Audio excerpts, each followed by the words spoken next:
នៅទីបំផុតស្នងការខេត្តស្វាយរៀងសម្រេចដកបញ្ឈរជើងមេប៉ុស្តិ៍នគរបាលរដ្ឋបាលឃុំព្រៃតាអីស្រុកស្វាយទៀបដែលបានប្រើប្រាស់នៅពាក្យសម្ដីមិនសមរម្យដាក់មកលើប្រជាជនឬក៏ប្រជាពលរដ្ឋនៅទីបំផុតលោកឧត្តមសេនីយ៍តូពេជ្រវិរៈស្នងការនគរបាលខេត្តស្វាយរៀងបានបញ្ជាឲ្យដកបញ្ឈរជើងនេះប៉ុស្តិ៍នគរបាលរដ្ឋបាលឃុំព្រៃតាអីស្រុកស្វាយទៀបដែលបានប្រើប្រាស់ពាក្យសម្ដីមិនសមរម្យមកលើប្រជាពលរដ្ឋដែលរងគ្រោះនៅពេលដែលទៅប្តឹងករណីចោរលួចម៉ូតូថ្លែងប្រាប់នៅលើបណ្ដាញសារព័ត៌មាននៅព្រឹកថ្ងៃទី16ខែវិច្ឆិកាឆ្នាំ2025នេះលោកឧត្តមសេនីយ៍តូពេជ្រវិរៈបានបញ្ជាក់ថាករណីលោកអនុសេនីយ៍ឯកសុកសំណាងនេះប៉ុស្តិ៍នគរបាលរដ្ឋបាលឃុំតាអី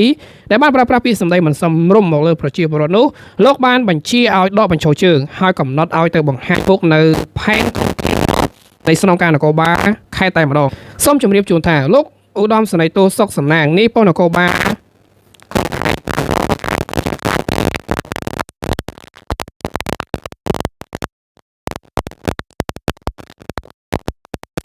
នឹងស្ដីបន្ទោសទៅកាន់ប្រជាពលរដ្ឋទៅវិញចឹងបានថាអត់បំរើរាជទេរាជខំទៅប្តឹងចុងក្រោយមិនចង់សរសេរពាក្យបណ្ដឹងហើយថែមទាំង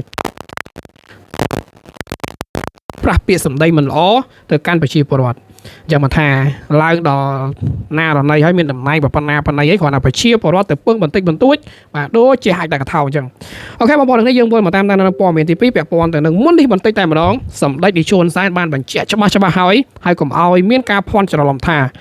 ដ្ឋាភិបាលកម្ពុជាកាត់ដីដើម្បីដោះដូរជាមួយនឹងសន្តិភាពឲ្យសោះព្រោះថាបើជ្រុលជាកាត់ដីដោះដូរសន្តិភាពជាមួយគេម្លេះមិនចាំបាច់ច្បាំងគ្នាប៉ុន្មានថ្ងៃនោះទេ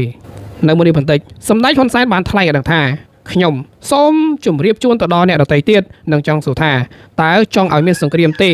ឬចង់បានសន្តិភាពទេអ្នកខ្លះគេថាកាត់ដីដោះដូរដើម្បីសន្តិភាពកន្លងមកនាយករដ្ឋមន្ត្រីបានចេញបំភ្លឺហើយគ្មានកិច្ចព្រមព្រៀងណាមួយនិយាយអំពីរឿងបាត់បង់ដីធ្លីនោះទេគឺមិនមានតរទេសោះសម្ដេចបានបន្តនឹងសង្កត់ធ្ងន់ធ្ងរថាដូច្នេះសូមកុំភ័ន្តច្រឡំថាយើងកាត់ដីដោះដូរសន្តិភាពគឺអត់នោះទេប្រសិនបើត្រូវកាត់ដីដោះដូរដើម្បីសន្តិភាពមែនម្លេះយើងមិនចាំបាច់ច្បាំងគ្នានោះទេ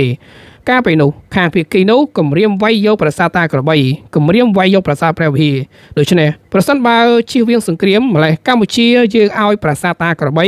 និងប្រាសាទព្រះវិហារទៅគេតែម្ដងទៅដើម្បីដោះដូរសន្តិភាពនឹងមិនចាំបាច់វាយនោះទេ